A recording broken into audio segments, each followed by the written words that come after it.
अस्सलाम वालेकुम, welcome back students. I am Mohammad Asif Farid और आज हम पढ़ेंगे पार्ट 1 बायोलॉजी के अंदर चैप्टर 4 हम लोगों ने शुरू किया है। इसका नाम है द सेल और टॉपिक हमारा आज का लॉन्ग क्वेश्चन है, write a note on structure and function of glyoxysomes. तो आपको याद होगा, मैंने आपको बताया था लास्ट टाइम, मैंने नाम लिया था माइक्रोबॉडीज़ का। तो जो हमारे पास पेरोक्सिसोम हैं और जो हमारे पास ग्लाइकोसिसोम हैं, ये माइक्रोबॉडीज़ में आते हैं। मैंने आपको सिखाया था कि लाइसोसोम, पेरोक्सिसोम और ये जो हमारे पास ग्लाइकोसिसोम हैं, ये तीनों जो हैं वो सैक्स हैं, सिंगल मेम्ब्रेन बाउंड सैक्स हैं, जिनके अंदर जो है वो एंजाइम होते हैं। और आपने याद रखना है, जैसे आपको पता भी है कि जो लाइसोसोम है उसके अपने एंजाइम हैं, उसके डिफरेंट फंक्शन पढ़े हैं आपने। फिर आपने पढ़ा है उसके बाद जो है पेरोक्सिसोम, जिसके डिफरेंट फंक्शंस पढ़े हैं। और आज हम बात करेंगे अबाउट द ग्लाइकोसिसोम, इसके अपने जो है वो डिफरेंट फंक्शन, इसकी बात हम करेंगे। तो सबसे पहला पॉइंट याद रखिएगा, जो ग्लाइकोसिसोम होते हैं ये एक्चुअली प्लांट के अंदर आपको मिलते हैं। और प्लांट के अंदर आपको मिलेंगे ग्लाइकोसिसोम्स, जिनके अंदर आपको काफ़ी ज़्यादा एंजाइम आप लोगों को देखने को मिलते हैं। तो आपने याद रखना है कि plant contain glyoxysome that is single membrane bound organelle. जैसे आपको मैंने बताया कि प्लांट के अंदर आपको मिलते हैं ग्लाइकोसिसोम और ये सिंगल मेम्ब्रेन बाउंड स्ट्रक्चर्स हैं हैविंग द एंजाइम्स। तो आगे मैंने लिखा है रिच इन द एंजाइम्स। अब आगे उनके नाम लिखे हैं मैंने, जैसे हमने हर एक के अंदर नाम पढ़े हैं। लाइसोसोम के केस के अंदर भी हमने नाम पढ़े थे। फिर हमने उसके बाद जो है पेरोक्सिसोम, उसके अंदर भी हम लोगों ने नाम पढ़े हैं। तो आज हम पढ़ेंगे the names of the enzymes present in the glyoxysome. तो आपको यहाँ पर दिख रहा है ग्लाइकोलिक एसिड ऑक्सीडेज, कैटालेज, और इन दोनों के अलावा ये आपको दिख रहा है कि वही एंजाइम है जो आपको मिल रहे थे पेरोक्सिसोम के अंदर, लेकिन इसके अंदर और भी एडिशनल एंजाइम्स हैं। तो जो ग्लाइकोलिक एसिड ऑक्सीडेज है उसका जो काम है आपको भी आइडिया उसका हो जाएगा थोड़ा सा आगे लेक्चर के चल के। तो यहाँ तक हमने 3 बातें डिस्कस की हैं कि जो हमारे पास ग्लाइकोसिसोम है वो प्लांट्स में होते हैं, सिंगल मेम्ब्रेन बाउंड ऑर्गेनल्स हैं, रिच इन द एंजाइम्स हैं, और फिर आपने सीखा उसके अंदर एंजाइम जो हैं वो कौन से होते हैं। अगर हम आगे चलें नेक्स्ट पॉइंट की तरफ, तो याद रखिएगा कि जो आपके पास ग्लाइकोसिसोम होते हैं वो अडल्ट प्लांट के अंदर नहीं होते हैं, बल्कि वो होते हैं abundant in the plant seedling. तो छोटा जो प्लांट उगने वाला है, जर्मिनेट करेगा, तो नन्हे से पौधे में होते हैं, जिसको हम बोलेंगे abundant in the plant seedling. अभी आपको आइडिया हो जाएगा कि ये प्लांट सीडलिंग में ही क्यों होते हैं। तो आपने याद रखना है, जैसे कि आप जानते भी हैं कि बीज जो सीड होता है, उन सीड के अंदर फूड स्टोर होती है ताकि वो जो प्लांट जर्मिनेट करने वाला है, जो प्लांट उगने वाला है, उसको फूड मिलती जाए ग्रो करने के लिए। तो मैंने यहाँ लिखा है कि they are abundant in the plant seedling. Plant seedling जो है वो रिलाई कर रही हैं, वो डिपेंड कर रही हैं on the stored fatty acid for energy. तो मैंने आपको बताया कि उसने फैटी एसिड यानी कि लिपिड स्टोर किए हैं सीड के अंदर। लिपिड जो है वो स्टोर होते हैं। वो लिपिड स्टोर क्यों होते हैं? ताकि वो जो है एनर्जी ले और उगने में उसको हेल्प मिले, जर्मिनेशन में उसको हेल्प मिले। तो आपने याद रखना है कि जो आपके पास होते हैं ग्लाइकोसिसोम्स वो अबंडेंट हैं प्लांट सीडलिंग में। आपसे मैंने कहा कि जो प्लांट सीडलिंग होते हैं वो डिपेंड करते हैं स्टोर्ड फैटी एसिड पे एनर्जी के लिए, और न्यू सेल्स के आपके पास उगने के लिए, जर्मिनेशन के लिए जो है वो फैटी एसिड पे ही डिपेंड कर रहे होते हैं। तो अब देखते हैं फंक्शन क्या करता है जो आपके पास ग्लाइकोसिसोम है, ये क्या करेंगे उस प्लांट सीडलिंग के लिए। अब हमने ये समझना है कि क्या करेंगे उसके लिए। तो मैंने आपको बता दिया कि वो जो सीडलिंग है उसने लिपिड को स्टोर किया है।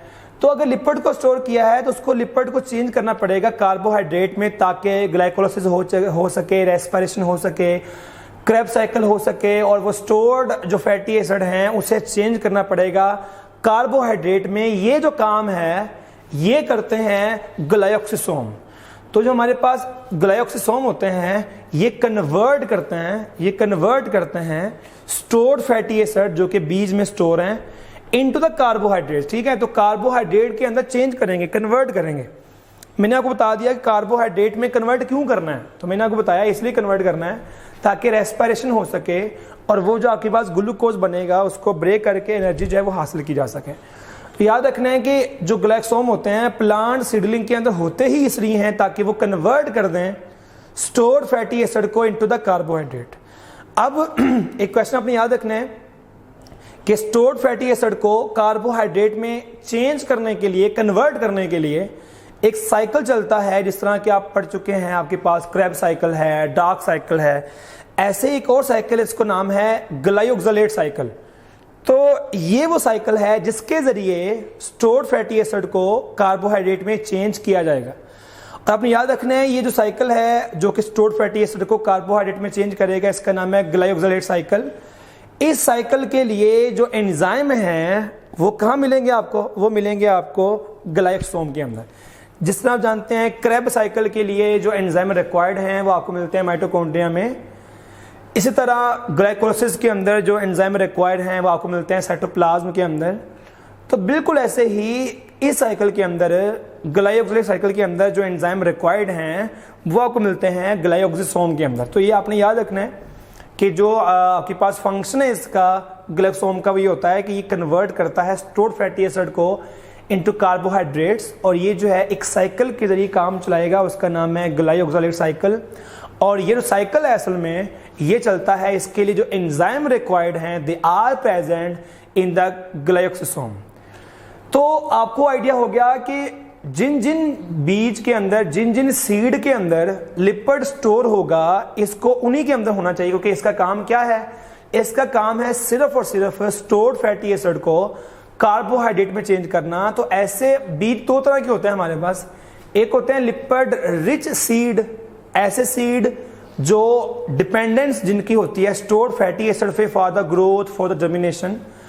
और एक होते हैं लिपिड पुअर सीड, ऐसे सीड जिनके अंदर लिपिड की मिकदार कम होती है, कार्बोहाइड्रेट्स की मिकदार जो है वो ज्यादा होती है।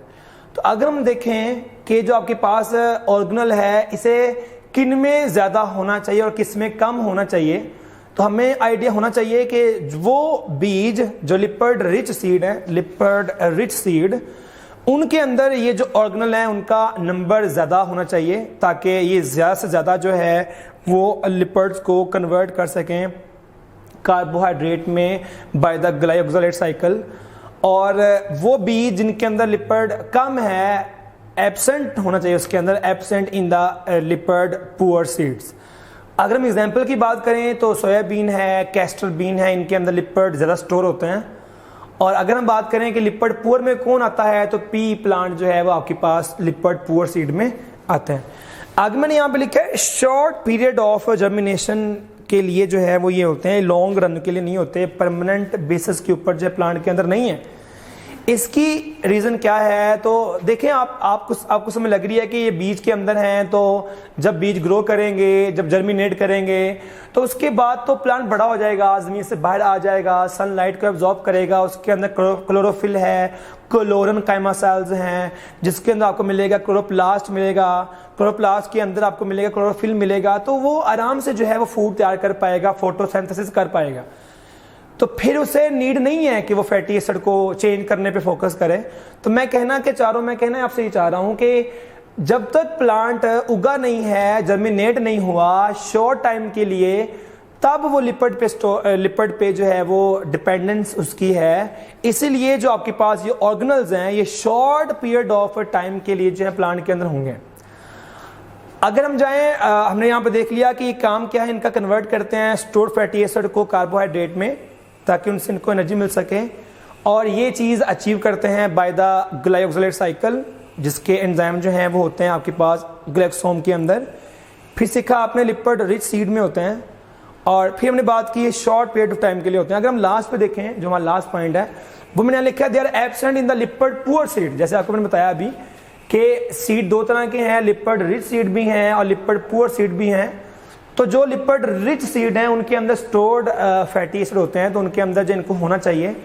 और वो जो लिपिड पुअर सीड है जैसे कि पी प्लांट है, वहां पर इनकी नीड नहीं है, तो ये वहां पर क्या होंगे आपके पास, वहां पर एब्सेंट होंगे, क्योंकि उन सीड के अंदर जो लिपिड कम है और सिर्फ कार्बोहाइड्रेट ही होते हैं।